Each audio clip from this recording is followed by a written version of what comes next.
Всем доброго утра, хорошего настроения. С вами Вероника Тамтосова. И, как всегда, рада поделиться не только последними новостями, отличными советами наших рубрик, рассказать о том, какой сегодня знаменательный день, поговорить с нашими специалистами, которые придут к нам в гости, с последними новостями жизни республики и нашей страны всецелом. Кстати, если приоткрою завесу тайну, на сегодня будет в гостях юрист. Поговорим о изменении законодательства, которые вступили с 1 сентября, что очень важно. Ну, а прямо сейчас спешу рассказать о том, что же вам одеть. Кстати, об этом мы тоже сегодня поговорим. Лучшие советы нашего модного стилиста. Ну а пока давайте выберем гардероб, исходя из погодных условий. Итак, в центральных районах 9-11 градусов ниже 0, в заречной группе +1, -6, в южных 9-6 со знаком минус. В Вилюйской группе 3-1 градус, также ниже 0, в Нижнелендске от 0 до -1, в западных -7, -1, в Колымо-Интегирской группе Улусов еще тепло, +8, -2, в Янских от 0 до 2 градусов тепла, на северо-западе от 0 до -6. В Якутске в 6 часов утра температура воздуха составила -6 градусов. Уже очень прохладно. Атмосферное давление 752 миллиметра ртутного столба. Ветер южный 9 метров в секунду. Сегодня преимущественно без осадков. Ветер юго-западный от 3 до 8 метров в секунду. Температура +6, +8. Ну, если сравнивать с вчерашним днем, достаточно тепло, но тем не менее ветер сильный. Поэтому одевайтесь потеплее. Все равно уже наступила хоть и золотая, но осень. Обещают, что, конечно, погода неплохая, не дождливая. Ну, на всякий случай, наверное, стоит зонтик прихватить. Ну, а прямо сейчас спешим и к другим новостям нашей республики. Что же произошло за минувшие сутки?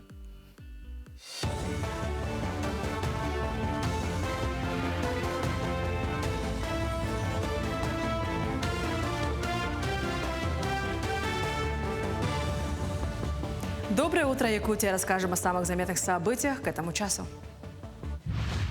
Индексация выплаты в размере 450 тысяч рублей на погашение ипотеки при рождении третьего ребенка может быть включена в проект федерального бюджета на 2026 год и плановый период до 2028 года. На совещании по экономическим вопросам Владимир Путин отметил, что Кабмин продолжает работать над проектом бюджета, в связи с чем проводится целая серия совещаний. Вопрос социального благополучия многодетных семей и граждан с детьми играет важную роль в достижении необходимых показателей демографического роста, отметила сенатор Наталья Косихина, добавив, что вопрос индексации данной выплаты требует самого пристального внимания. Нацбанк по Якутии проведет День открытых дверей 27 сентября. Гости познакомятся с работой мегарегулятора и историей денег, научатся отличать фальшивые купюры от настоящих и давать отпор мошенникам. Во время интерактивной игры участники разберутся, как инфляция влияет на спрос и что делает регулятор, чтобы ее сдерживать. Вход на мероприятие бесплатный по предварительной записи на сайте Банка России. День открытых дверей будет проходить с 10 до 18 часов по адресу улица Кирова, 17. 90 лет со дня образования празднует Институт гуманитарных исследований и проблем малочисленных народов Севера Сибирского отделения Российской академии наук. В Якутии он является одним из старейших научных центров. В честь юбилея проходит череда встреч и обсуждений о дальнейшем развитии института и исследований. Одним из таких тем стали формирование национальной государственности народов Якутии, сохранение и изучение их культуры, а также лингвистические идеи Платона Аюнского. В них принимает участие более 100 российских и зарубежных ученых. Глава Якутии сердечно поздравил всех научных сотрудников. В институте и в республике идет большая научная сессия, посвященная юбилею института. Это целая череда мероприятий. В понедельник мы начали конференцией, посвященной основателю нашего института, выдающемуся сыну якутского народа Платону Алексеевичу Аюнскому. Большая конференция прошла. На конференцию приглашены гости со всей Российской Федерации.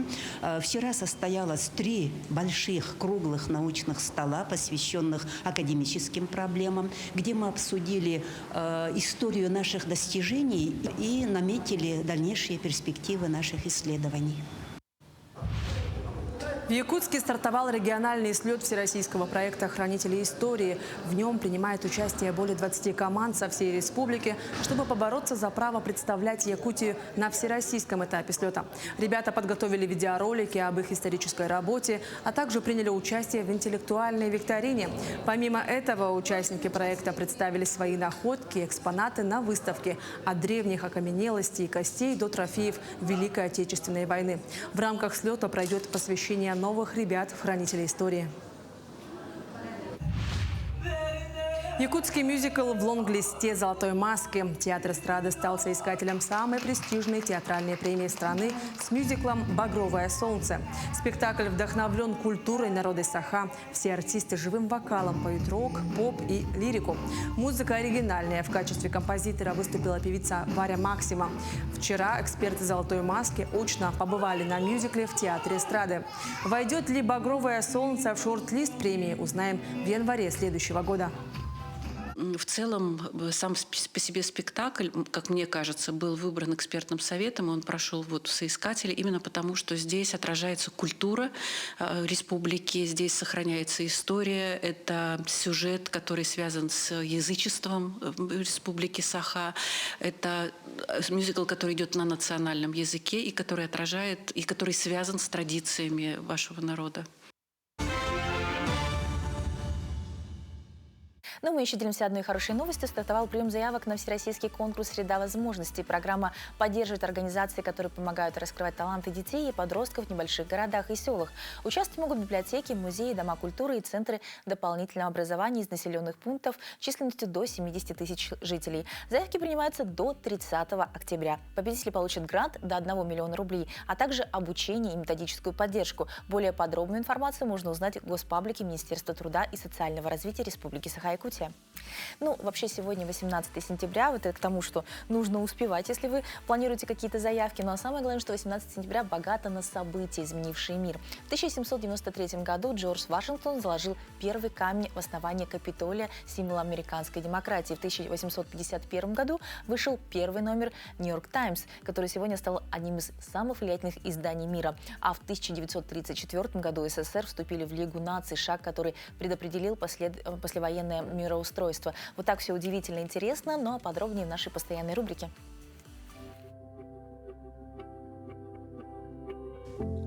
На календаре 18 сентября. Сегодня Всемирный день мониторинга воды. В этот день отмечается память священника Захария и его супруги Елисаветы. По этому дню судили, какой будет зима. Также смотрели на рябину, и если ее листья уже пожелтели, значит зима придет рано и будет холодной. А если на дереве видели много ягод, ждали дождливую осень. Этот день в истории. Креольская военная хунта провозгласила независимость Чили от Испании. В Красной армии введено понятие «гвардейская честь». В США создано Центральное разведывательное управление ЦРУ. В этот день родились Чезаре Борджиа, итальянский политический деятель эпохи Возрождения, Жан Фуко, французский физик, создатель гироскопа и маятника Фуко, Узеир Гаджибеков, советский и азербайджанский композитор, музыкально-общественный деятель, Грета Гарбо, шведская и американская киноактриса, Эдвин Макмиллиан, американский физик, нобелевский лауреат, Виктор Амбарцумян, советский астрофизик, академик, основатель школы теоретической астрофизики в СССР, Виктор Талалихин, советский летчик, герой Советского Союза. Именины сегодня отмечают Александр, Алексей, Афанасий, Глеб, Давид, Елизавета, Ефим, Захар, Ираида, Максим, Раиса и Федор. У нас вступили в законную силу несколько изменений в законодательстве, точнее их на самом деле очень много. Коснулось части оказания бесплатной юридической помощи, оплаты по ЖКХ, оформления удостоверений договоров дарения, недвижимости и многое другое. А подробнее эти вопросы мы обсудим, ну, конечно, что успеем, с юристом Александрой Пердюгиной. Доброе утро, Александра. Доброе утро. Но изменений очень много, конечно, сложно в них разобраться, особенно когда не сталкиваешься с этим каждый день, поэтому давайте хотя бы часть сегодня осветим, чтобы люди немножко разобрались. Итак, Изменения в жилищном кодексе Российской Федерации по поводу предельного срока оплаты за коммунальные услуги. Давайте сначала, что такое предельный срок оплаты. Предельный срок оплаты – это когда жители вносят оплату за потребленные коммунальные ресурсы, в том числе плата за капремонт. Ранее, до 1 марта 2026 года, вступает в закон, в силу федеральный закон, да, ранее оплата вносилась по истечении 10 дней следующего календарного месяца. А в настоящее время внесены изменения, срок изменился, и предельный срок оплаты сейчас и по взносам в капремонт составляет до 15 числа, то есть на 5 дней законодатель изменил эти сроки. Ну, то есть у нас изменится, соответственно, начисление пени, возможность предъявления исковых требований, да, 5 дней вроде несущественно, но для кого-то это может решить. И эти изменения вступают в силу с 1 марта 2026 года. Изменения в жилищный кодекс, получается. Изменения, касающиеся при удостоверении договора о дарении недвижимости. Это очень актуально сейчас, особенно в части старшего поколения. Они очень хотят подарить какую-то недвижимость внукам, детям. Что им необходимо знать? В этой части также вступили изменения в налоговый кодекс Российской Федерации в части удостоверения сделок с недвижимостью именно между членами семьи и близкими родственниками. Родные братья, сестры, члены семьи, бабушки, дедушки, дети. Да? В данном случае предусматривается скидка в размере 50%. Ранее это составляло 50%, ранее это составляло 0,5% от кадастровой стоимости плюс услуги нотариуса в размере 6 тысяч рублей, а в настоящее время 0,25% от кадастровой стоимости и около 5000 рублей за услуги нотариуса. То есть эта скидка, когда удостоверяются сделки нотариусом между близкими родственниками. Это очень важно, потому что стоимость бывает значительной. И изменения по административным штрафам для родителей, ненадлежащим образом осуществляющим родительские обязанности. Они у нас повысились, понизились? Они у нас повысились. Ранее они составляли совсем небольшую сумму от 100 до 500 рублей. А в настоящее время внесенными изменениями в Кодекс об административных правонарушениях Российской Федерации данная сумма повысилась за ненадлежащее исполнение родительских обязанностей законными представителями, родителями. В отношении детей предусмотрена административная ответственность, штраф от 500 до 2000 рублей. Это уже как-то это уже более существенно и стимулирует для того, чтобы ранее комиссии могли налагать административные штрафы только в размере от 100 до 500 рублей. Это совсем небольшие. Это комиссия по делам несовершеннолетних и защите их прав окружной администрации, например, города Якутска. То есть куда можно обратиться, соответственно, образовательным учреждениям? Да, в случае, если они выявят, что родители ненадлежащим образом, либо иные законные представители детей. Правда, это стимулирует о том, что более серьезно подходить к своим родительским обязанностям. А какие хозяйственные постройки необходимо регистрировать с учетом изменений в Росреестре теперь, управление кадастра и картографии? Хозпостройки бывают различные, вспомогательного в основном характера, сараи, бани, душевые, да. Но тут необходимо иметь в виду, что не все постройки вспомогательные необходимо регистрировать в Росреестре, потому что они должны обладать двумя признаками. Это первое, это непосредственная связь с землей, где они стоят, фундамент должен быть, да. И второй признак хозпостройки, которые необходимо регистрировать в Росреестре, это же, конечно же, из чего сделан, то есть материал самой постройки, конкретно кирпич, блок, да, только в этом случае. В данном случае вы имеете право обратиться с заявлением в Росреестр только с кадастровым планом, с техническим планом, который подготовил вам кадастровый инженер. И на основании, нет необходимости делать проект? Еще нет, только с заявлением и с техническим планом кадастрового инженера. Только с этим. Очень упрощает. Изменения в части оказания бесплатной юридической помощи. Это очень актуально, потому что сейчас много получилось категорий, которые имеют право на бесплатную. Что там изменилось? В части оказания бесплатной юридической помощи добавилась еще категория лиц, оставшихся без попечения родителей. Это школьники и студенты в возрасте от 18 до 23 лет, их законные представители. Также в части наследственных вопросов, в части вопросов об образовании также имеют право на оказание бесплатной юридической помощи от от государства. Ну, изменения пошли и в Уголовный кодекс Российской Федерации в части незаконного образования юридического лица индивидуального предпринимателя. Вот подробнее расскажите. Ага. Что Ранее Уголовный кодекс у нас предусматривал только уголовную ответственность в части, касающихся юридических лиц за незаконную регистрацию юридического лица и использование документов в этих целях. Сейчас законодатель добавил, внесены изменения, да, и эти изменения также касаются и индивидуальных предпринимателей, то есть за незаконное образование индивидуального предпринимателя, то есть получение статуса индивидуального предпринимателя, а также использование незаконных документов в этих целях также влечет уголовную ответственность. И какой из законопроектов разработан Министерством юстиции Российской Федерации в части организации системы принудительного исполнения судебных актов? Ну, это вот такая большая проблема, когда возбуждаются исполнительное производство, и кажется, что ничего не происходит. Да, в данном случае у нас Минюст Российской Федерации разработал законопроект о внесении изменений в различные законодательные акты в части создания единого реестра исполнительных документов.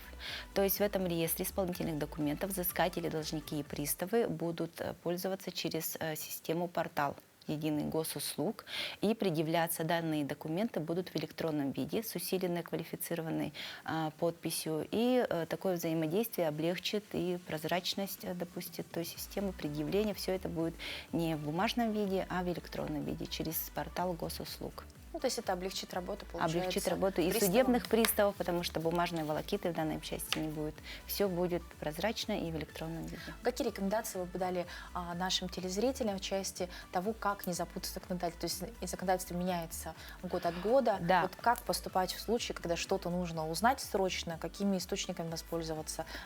Может быть, как разработать себе план подготовки документов? Разработать план подготовки документов. То, что касается, конечно, у нас законодательство очень гибкое, но очень часто меняются. Практически каждый день, можно даже сказать, вносятся изменения, как и федеральное законодательство, региональное, органов местного самоуправления. Но необходимо отслеживать в любом случае это законодательство в правовых системах, в системе, в любой правовой системе «Гарант», «Консультант Плюс», потому что законодательство постоянно меняется и становится актуальным, и идет в ногу со временем. Да. Да. Спасибо большое. Я думаю, что многие для себя подчеркнули много интересного, потому что не каждый день мы задумываемся до того, как сталкиваемся с какой-то проблемой, о том, что изменение законодательства. Будьте внимательны, и тогда закон будет всегда на вашей стороне. Дорогие друзья, но мы переходим к насущным еще проблемам, может быть, не столько правым, но более простым. Россияне все чаще выбирают комиссионки. За год число покупок там выросло на 58%. Средний чек снизился до 1,4%. Что делает такие магазины еще привлекательнее? В то же время в обычных магазинах одежда продажа одежды упала на 23%. Да, может быть, и с подорожанием тоже связано. А средний чек сократился до 3300 рублей. Эксперты объясняют тренд ростом популярности секонд-хендов и переходом покупателей на маркетплейсы. Каждый делает выбор сам, но, возможно, это еще такое разумное потребление, что тоже сейчас пропагандируется. Снова утро, и снова вы стоите, наверное, перед выбором, что же надеть. Часто надеть нечего. Фраза знакомая каждому, даже если шкаф буквально ломится от вещей. А потом мы идем в магазин и снова покупаем что-то на один раз. Знакомо? Так вот, у нас отличные новости. Оказывается, чтобы всегда выглядеть модно, нужно не больше вещей, а наоборот меньше. Как? Смотрите наш следующий сюжет о волшебстве капсульного гардероба, который поможет вам собрать идеальный образ за минуту и серьезно сэкономить.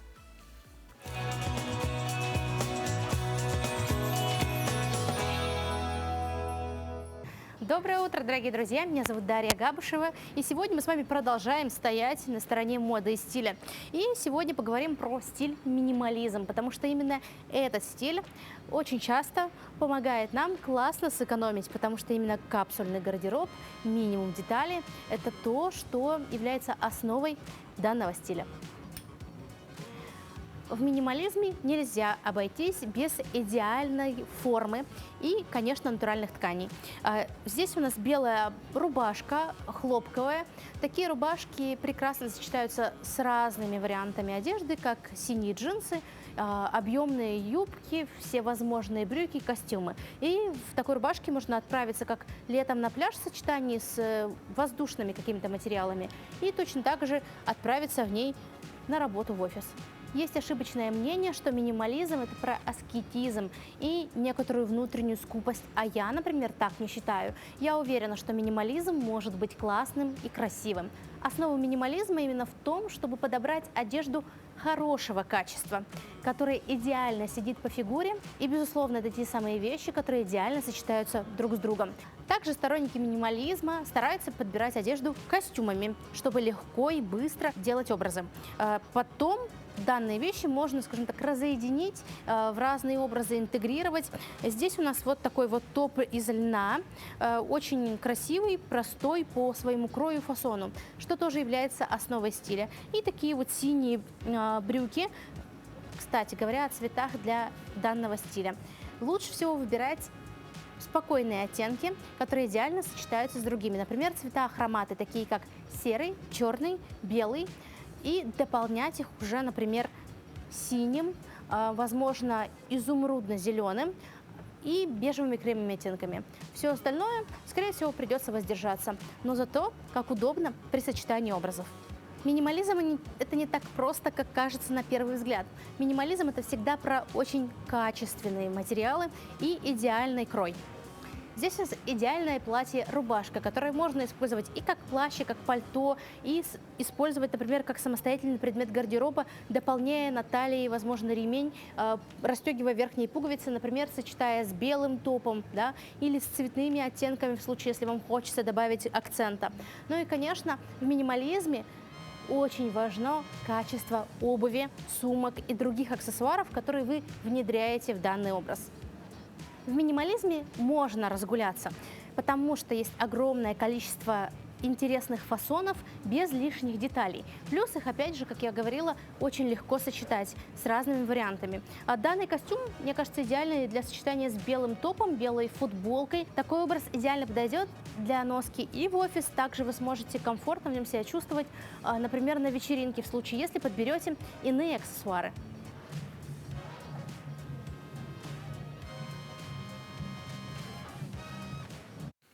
Ну, даже сама загляделась на такой интересный сюжет, потому что каждое утро, правда, это такая проблема, что же надеть интересного, красивого, стильного, особенно если день начинается очень рано и заканчивается очень поздно, нужно в любой момент дня выглядеть стильно. По-моему, замечательные у нас советы, будем отслеживать, что еще подберет наш модный стилист. Ну, скажите вот честно, вам часто кажется, что в сутках должно быть не 24 часа, а как минимум все 30? Работа, дом, семья, увлечения, везде нужно успеть, а силы и время не безграничны. Знакомая ситуация? Так вот, хорошие новости. Сегодня мы покажем вам настоящие лайфхаки для того, чтобы не просто бежать в этой гонке, а приходить к финишу первыми и с улыбкой. Несколько простых, но гениальных советов, которые помогут успевать больше, а уставать меньше. Современный ритм жизни диктует свои правила. Мы постоянно куда-то спешим, пытаемся успеть сделать миллион дел и при этом остаться в ресурсе. Но что, если существуют простые и эффективные способы облегчить наше утро, сэкономить время и силы? Возможно, какая-то из этих маленьких хитростей именно то, что вы искали. Первое. Разогреть 2 тарелки в микроволновой печи одновременно. В этом нам поможет обыкновенный стакан. На него нужно поставить одну из тарелок, при этом вторая тарелка отправляется в микроволновую печь привычным способом. За счет того, что первое блюдо оказывается на 2-м этаже, появляется возможность разогреть сразу 2 порции. Теперь нет необходимости греть ваши завтраки по очереди. Второе. Остудить чай или кофе. Эта история обычно случается с нашими детьми. Чтобы напиток быстрее остыл, положите в чашку несколько ложек и вилок. Теплообмен в направлении от более нагретого тела к менее нагретому будет происходить, пока они не достигнут одинаковой температуры. Так что вы получите нагревшиеся ложки и вилки и остывший чай. Третье. Взять утренний кофе с собой. Если вы вдруг не успели допить ваш напиток, то вы смело можете взять его с собой. А петелька на рюкзаке может служить удобной подставкой для стаканов с кофе в движении. Самое главное – быть уверенным, что рюкзак стоит достаточно устойчиво, иначе в один прекрасный момент все может пойти не так. Четвертое. Почистить одежду. Часто бывает, что в торопях по утрам мы не всегда можем найти тот или иной предмет. Например, ролик для чистки вещей. Быстро почистить одежду от шерсти и мелкого мусора можно скотчем. Намотайте липкую ленту на ладонь клеем наружу, и орудие готово. Пятое. Порядок в шкафу. Если в вашем шкафу уже нет места для хранения очередной новой рубашки, то вам точно нужно будет сохранить несколько ключей-колец от жестяных банок. В каждом ушке есть 2 отверстия. Одно из них нужно продеть на одну вешалку, за второе зацепить вторую вешалку с одеждой. Это позволит вам быстро и надолго организовать порядок в шкафу. 6. Починить застежку-молнию. И такой форс-мажор может случиться утром, а устранение этой неприятности может забрать много времени. Справиться с застрявшей молнией поможет обыкновенный крем. Нанесите небольшое количество крема на зубцы, и бегунок проскользет по ним без труда. 7. Блестящие зеркала. Поели, собрались, оделись, ну и как же не взглянуть на себя в зеркало перед выходом из дома? Но и тут могут возникнуть трудности, например, разводы на зеркале. Стоит расстраиваться, и на этот случай есть лайфхак. Возьмите половину сырой картофелины, пройдитесь ею по поверхности зеркала, промойте холодной водой и вытрите насухо. Это самый простой и доступный способ очистить загрязнения и вернуть блеск всем зеркалам в доме. Возможно, вы подумаете, что в жизни современного человека и так все максимально просто. Но ведь у удобства нет предела. Именно поэтому изобретательные умы каждый день бьются, чтобы сделать проще то или иное повседневное действие. Берегите свое время и просыпайтесь с улыбкой на лице. Несколько простых советов, чтобы вовремя успеть на работу и правда начать день с улыбкой. Ну а если проблема в том, чтобы просто встать с кровати, не хватает сил не то, чтобы подумать о том, чтобы что-то успеть, а просто даже дотянуться до того, чтобы выключить будильник, ну, наверное, пора делать растяжку, а лучше зарядку вместе с нами.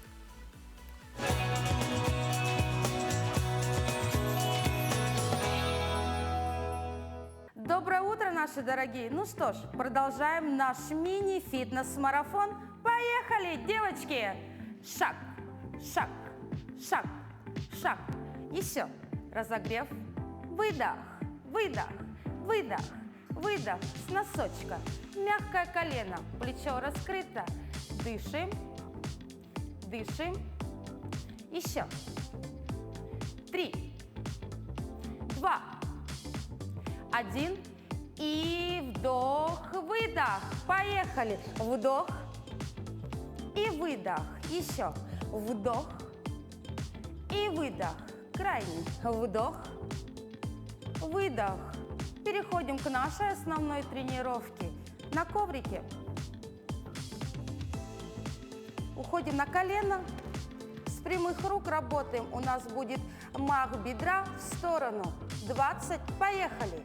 1, 2, 3, 4, 5, 6, 7, 8, 9, 10. 1, 2, 3, 4, 5, 6, 7, 8, 9, 10. Меняем ножку. Начали. 1, 2, 3, 4, 5, 6, 7, 8, 9, 10. 1, 2, 3, 4, 5, 6, 7, 8, 9, 10. Закончили. Далее переходим на отжимания с колена в широкой постановке рук. Отстраиваемся.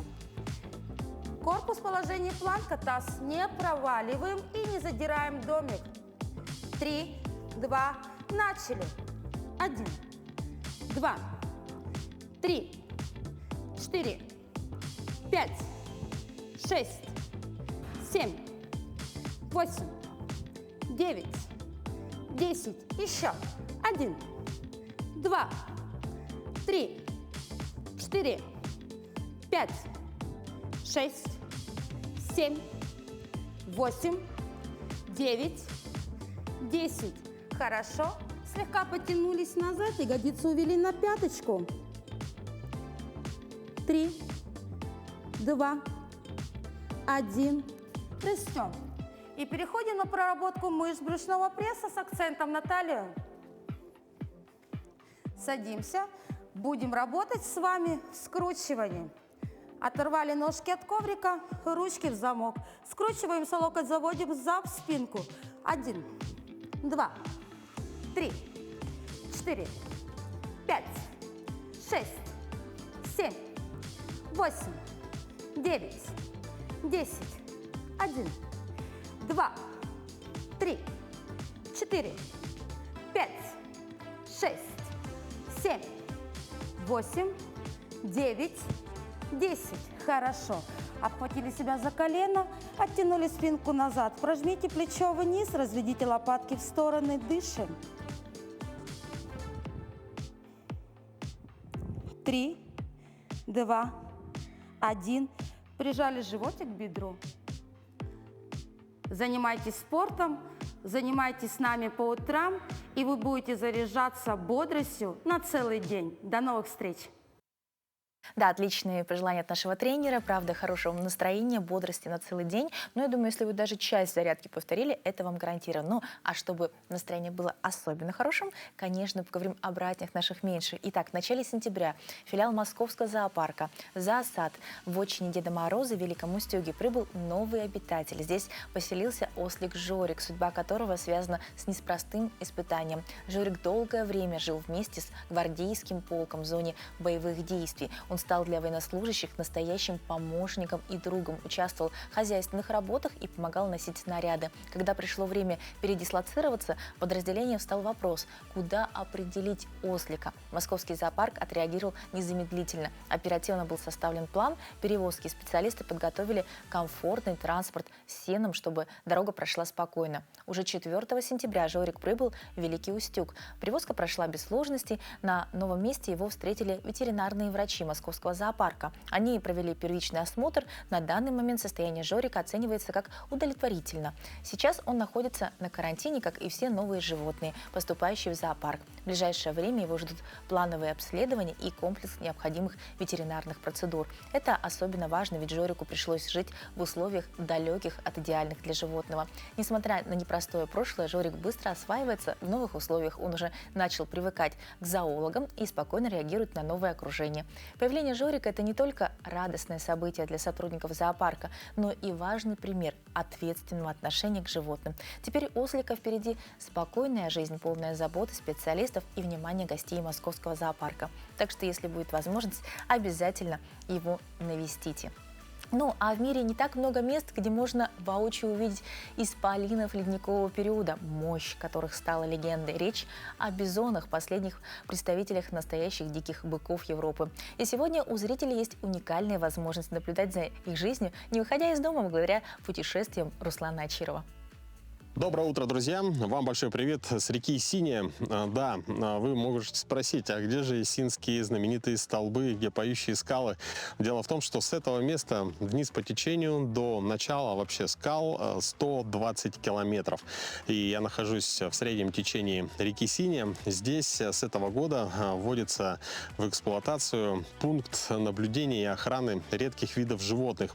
Ну и, конечно, в основном будет идти мониторинг за краснокнижным лесным бизоном. В республике их насчитывается около 320, часть из них находится в бизонариях, но большая часть находится именно здесь, в природном парке Синяя. Хотелось бы поделиться с вами несколькими фактами, которые я узнал за эти 2 дня съемок передачи «Испытан на себе», выпуск которого вы увидите в ближайшее время. Но один из интересных фактов – это то, что зимой, здесь, кстати, обитает около 150-200 бизонов. Я могу в чем-то ошибаться, потому что эта информация была вот так вот между делом.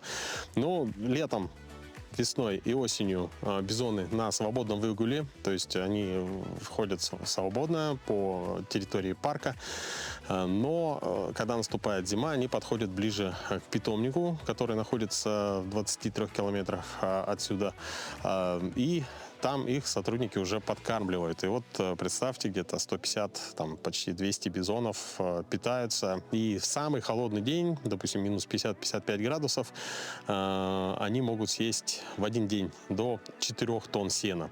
В среднем съедается в зимний период 2-3 тонны сена. в день. Еще один интересный факт. У бизонов существует матриархат. То есть самый главный там это мамы, мамки, да, их так называют. Ну, ходят они стадами, то есть такими семьями. Если, например, в зимний период они сбиваются в большое-большое стадо, тем не менее, весной они расходятся теми же группами. Это, скорее всего, даже, наверное, облегчает как-то слежение и мониторинг, производить мониторинг за бизонами. Несмотря на то, что они ходят такими семьями, есть еще исключение. Это самцы-изгои, которых выгнали из стада, и они пасутся уже сами по себе. Ну, может быть, допустим, он один или двое, трое. То есть вот так вот гуляют вне стада. Ну, достаточно, да, такая печальная история. Мамки, самки тоже могут отходить от стада, но перед родами. То есть, когда она чувствует, что сейчас вот-вот родит, отходит от стада, рожает и уже приходит с теленком. Отел происходит где-то весной, но бывают также исключения, как, например, мы увидели одиноко бредущую беременную самку вот сейчас, в конце сентября. И значит, что где-то вот в эти дни, возможно, может быть, в октябре или в ноябре она родит. Но, к сожалению, тоже грустная история. Но что поделать, это природа, это дикий мир. Скорее всего, выживаемость теленка, который родился перед зимой, достаточно, шанс очень низкий. Такие случаи тоже бывают. Сами по себе бизоны достаточно осторожные, да, ну, в меру. То есть не так, что они, допустим, увидели человека, убежали, но, тем не менее, во время съемок мы пытался подойти поближе, но они держатся на дистанции. Хотя с техники, их также техника из тракторов подкормка идет, допустим, в зимний период, и они к технике относятся так более-менее лояльно. Взрослый самец бизона может достигать до 800-700 килограмм. Такие вот интересные достаточно факты, о которых я сам узнал и поделился с вами. Желаю вам доброго утра. Мне кажется, меня зовут на обед. Наверное, потеряли. Ну, вообще потрясающие кадры, очень интересно, с удовольствием тоже побывала. Ну, вообще, каждое путешествие Руслана – это очередная возможность нам познакомиться с нашей необъятной республикой. Ну, а удивительные новости пришли к нам с автодорожного полигона, где испытания прошли зимние шины. Испытания проходили в феврале на базе уникального полигона автодорожного факультета Северо-Восточного федерального университета, который является резидентом территории опережающего развития Якутия. И у нас в студии представитель автодорожного факультета Северо-Восточного федерального университета Дмитрий Филиппов. Здравствуйте. Ну, многие, конечно, слышали, но, тем не менее, вот полигон, что он себя представляет, где он находится, по сути, вы используете наши уникальные природные условия, да, для испытаний. Расскажите об этом подробнее. Доброе утро, уважаемые телезрители. Значит, ну, на самом деле мало кто знает, что зимние испытания шин проводятся в Якутии уже 13 лет. Начиная с 2012 года, но полигон именно как организованная специализированная структура, как инжиниринговый центр, значит, был открыт 1 февраля 2019 года. Угу. Вот, но все равно уже очень давно. Да, это уже порядком давно, это хорошая история, и о нас уже, в принципе, знают. Угу. Ну, расскажите подробнее о тестах. То есть вот шины, понятно, что мы все автолюбители, да, используем зимнюю резину, как-то к этому спокойно относимся, никогда не задумывааемся, что на самом деле резина же очень отличается по своим характеристикам. Вот что именно тестировали, как проводились тесты, какие характеристики выявляли? Ну, значит, все испытания проходят в соответствии с общепринятыми утвержденными правилами и стандартами. Вот в этом плане мы не исключение, мы к этому очень долго шли. Значит, обучали наших пилотов, значит, настраивали и сами обучались методике. Но база какая? Значит, мы испытываем автомобили на разгон, торможение и устойчивость. Вот в управлении тесты на разгон, торможение проходят на специальном, значит, прямом треке и измеряется вот с помощью специальных приборов, оборудования, допустим, длина тормозного пути, время, значит, прохождения участков ускорения. Вот. А на кольцевых, замкнутых трассах обычно, значит, тестируется устойчивость, там такие показатели, как время прохождения круга, поведение автомобиля на заносах. То есть там специализированные критерии специальные. А выбрали февраль именно исходя из погодных условий, особенно сложных, да? Ну, в этом году нам просто повезло, в феврале было достаточно тепло. Сегодня заказчиков не интересуют температуры экстремальные, минус 40, допустим, или 45. Значит, все тесты у нас проходят стандартно. Вот мы стараемся поймать минус 15 до минус 25. Вот в этом году февраль нам позволил, и мы провели испытания нескольких наших заказчиков с февраля аж до начала апреля. А тесты все-таки направлены на испытание, отслеживает компьютер, или все-таки сами пилоты тоже принимают активное участие в даче характеристики? Ну, ни один компьютер и искусственный интеллект не может работать без участия человека. Конечно же, пилот имеет определяющее значение, его уровень подготовки. Ну, очень приятно знать, что люди работают для людей. Вы являетесь полигоном, резидентом территории опережающего развития Якутии. Что это дает университету и конкретно полигону? Спасибо за вопрос. Ну, что дает это? Ну, надо, наверное, начать, что это дает региону. Ну, во-первых, мы реализуем наши уникальные природно-климатические условия. Вот. Второе, мы, можно сказать, монетизируем холод. То, о чем много говорят, на самом деле мы холод превращаем в наш бренд и в способ заработать деньги. Вот. Это нам дает, конечно же, огромные репутационные плюсы.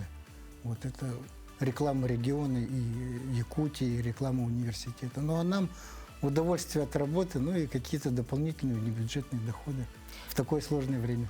Но я так думаю, что еще и возможности пробовать себя как в научной деятельности студентов, что немаловажно, старших курсов, да? Вы же их как-то привлекаете?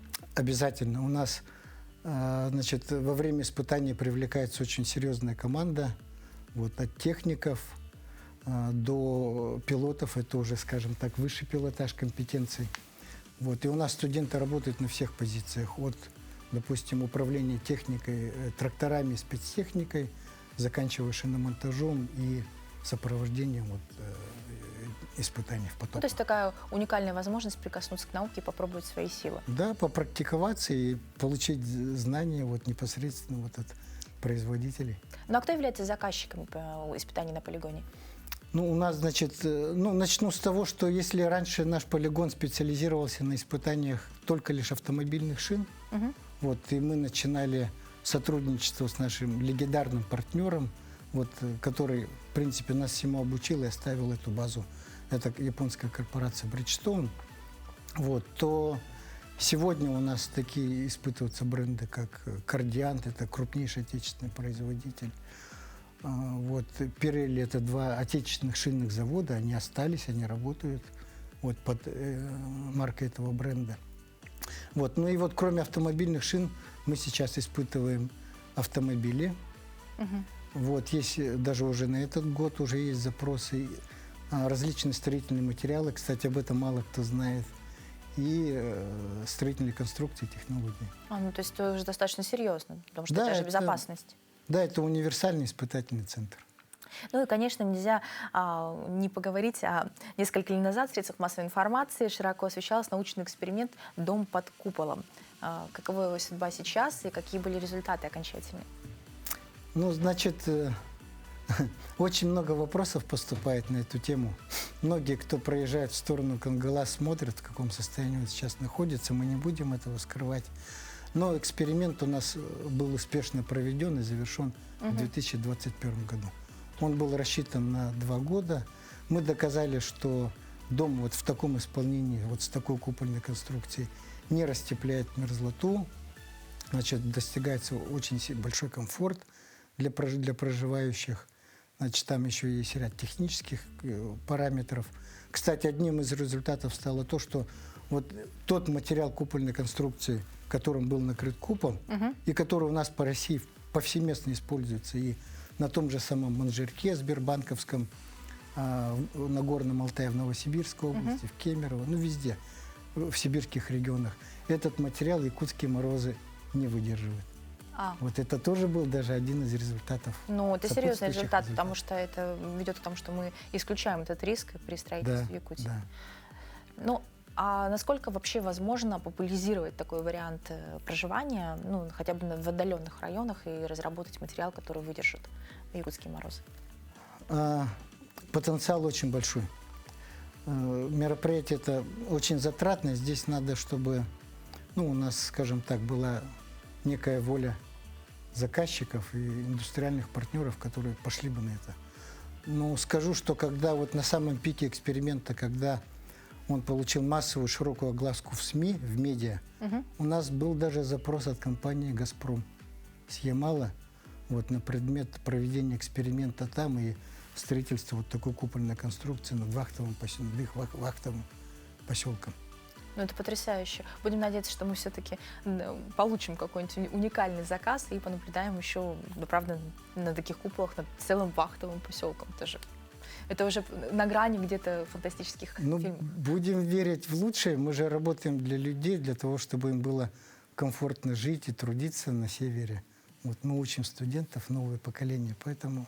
Спасибо большое, Дмитрий Васильевич. Очень интересно. Об этом, наверное, можно говорить бесконечно. Всегда интересно послушать о том, какие высокие технологии работают в нашей республике и популяризируют ее на территории всей России. Ну а прямо сейчас, дорогие друзья, переходим к новостям за последние сутки.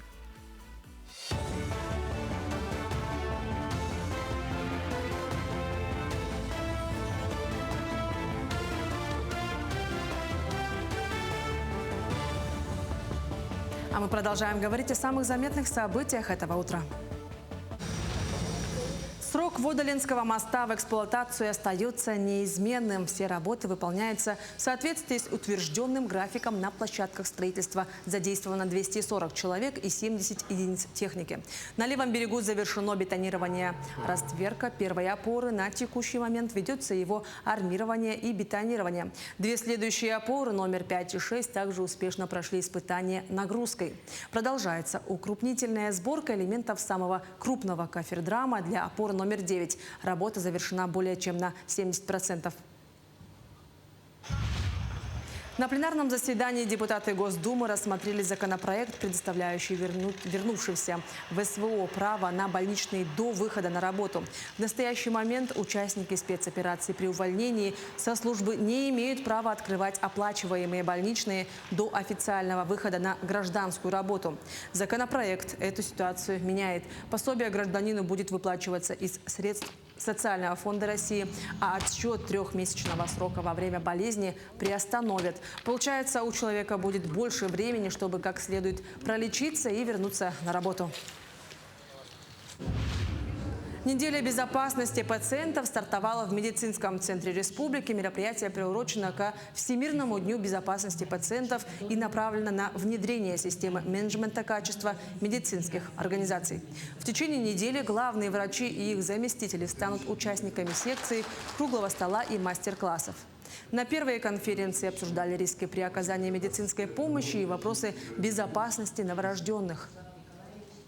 Сегодня мы будем обсуждать вопросы безопасности с самого начала. Вот это такой проект сейчас, программа, когда мы большое внимание уделяем как раз по безопасности медицинской деятельности детскому населению с рождения. Как вы знаете, мы в стенах нашего центра выхаживаем пациентов с низкой критической массой тела, и в этом направлении также будет обеспечиваться организационная работа. В России намерены создать единую модель учета туристического потока в регионах. Сложность учета, в частности, заключается в том, насколько турист приехал в регион на один день или сутки с ночевкой. В настоящее время официальная отчетность идет по местам размещения путешественников. К примеру, на Северном Кавказе до конца текущего года будет около 3,5 миллионов туристов. Но если брать, как считают регионы, то цифра была бы в разы больше. В Якутске на стадионе «Юность» прошла торжественная церемония посвящения в студенты СВФУ. Программа обширна. Ребята прошлись в торжественном параде первокурсников учебных подразделений и записались на интересующие их активности. В этом году в университет поступило более 3000 первокурсников. Из них 34 олимпиадника и 3 100-бальника. Наибольшее количество первокурсников поступили в медицинский институт. Это 589 человек. На втором месте институт математики и информатики, куда поступило 292 первокурсника. На третьем месте Институт языков и культуры народов Северо-Востока России. Это 224 студента. На данный момент у нас уже поступило более 5000 первокурсников. Это по всем направлениям. Ну, через несколько дней еще поступят еще несколько сотен первокурсников. Да, у нас почти 6000 первокурсников будет по всем направлениям. Для нас это достаточно ответственно. Все-таки я их уже глаза видел, все стремятся к знаниям. Я очень надеюсь, что Северо-Восточный федеральный университет оправдает надежды наших счастливых первокурсников. Такими были новости к этому часу. Всего хорошего и до встречи в эфире.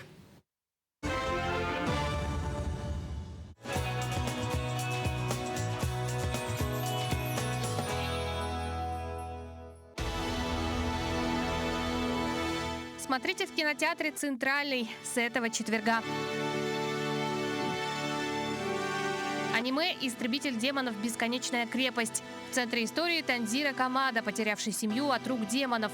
Его младшая сестра Недзука превращена в демона, и теперь юноша вступает в корпус истребителей демонов. Пока бойцы проходят тренировки перед грядущей битвой, в поместье главы корпуса проникает Мудзан Кибуцуди, прародитель всех демонов и убийца семьи Танзира. Попытка остановить его оборачивается трагедией. Мудзан переносит истребителей в замок бесконечности, крепость демонов, где разворачивается решающая схватка. Картина стала лидером мирового проката за дебютный уикенд. С такими результатами уже трудно представить, каких рекордных высот достигнет следующая часть в прокате. На данный момент у новой главы «Истребителя демонов» лучшие показатели среди всех аниме в истории кинопроката. Также в кинотеатре «Центральный» продолжается показ драмеди от режиссера Василия Слепцова о потерянном поколении «Подари мне цветы». Картина снята на основе пьесы Семена Ермолаева. Мой повелитель, он пришел за своей принцессой.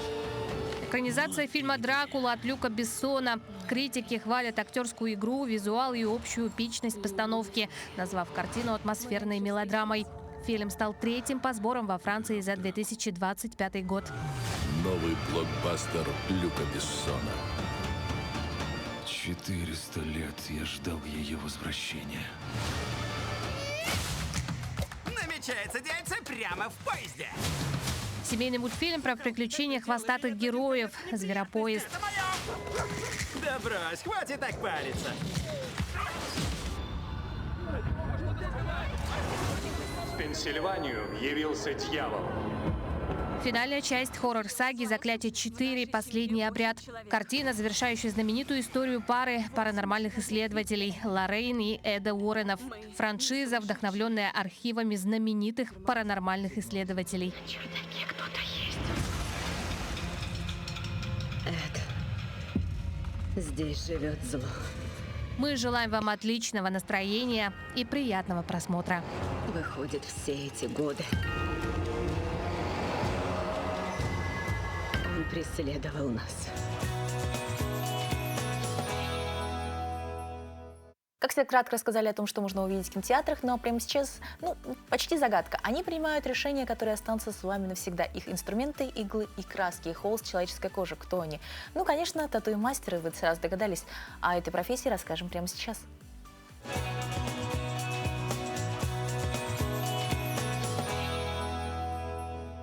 Доброе утро, меня зовут Оксана, и я тату-мастер. Тату-мастером я решила стать спонтанно. Это не было никакой детской мечтой, это не было никакой подросткового бунтарства. Я просто училась в университете, и мы с моим одногруппником в общаге просто решили этим заниматься. У него была тату-машинка, я умела рисовать. И как-то вот так мы в общежитии начали этим баловаться, можно сказать. Мы как-то сначала друг другу просто делали, дурачились, потом как-то приходили другие люди, мы им делали просто так, за бесплатно, или за банку Кока-Колы, или за шаурму, или что-то в этом роде, короче. Потом это уже переросло как-то в профессию. Училась я в Северо-Восточном университете, в физико-техническом институте по направлению технологии художественной обработки драгоценных камней и металлов. В 2019 году я окончила университет, и где-то год я поработала по своей специальности. Потом я поняла, что татуировками заниматься мне нравится больше. Но я понимала, что у меня не хватает знаний, у меня не хватает опыта, и поэтому я пошла учиться к местному мастеру. Обучение длилось где-то месяц.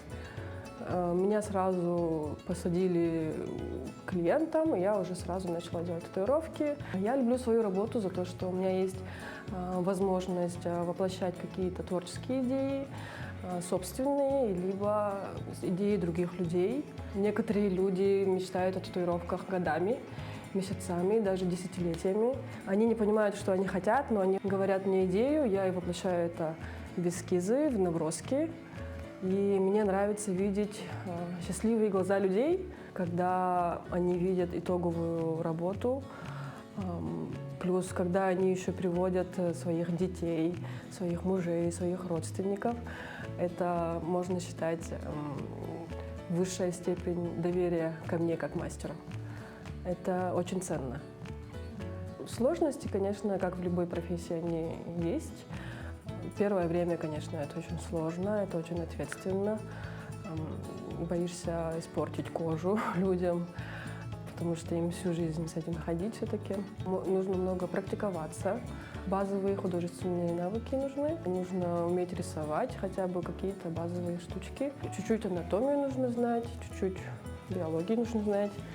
И чуть-чуть маркетинга даже нужно знать. Молодым людям, которые хотят сделать себе татуировку, я бы посоветовала не торопиться с этим решением, потому что у вас будет еще много времени, у вас будут меняться вкусы, у вас будет развиваться насмотренность, и потом можно будет уже сделать хорошую, качественную татуировку. А людям, которые хотят сами стать тату-мастерами, я бы посоветовала развивать свои художественные навыки, развивать свою насмотренность, много рисовать, учиться, и тогда у вас все получится.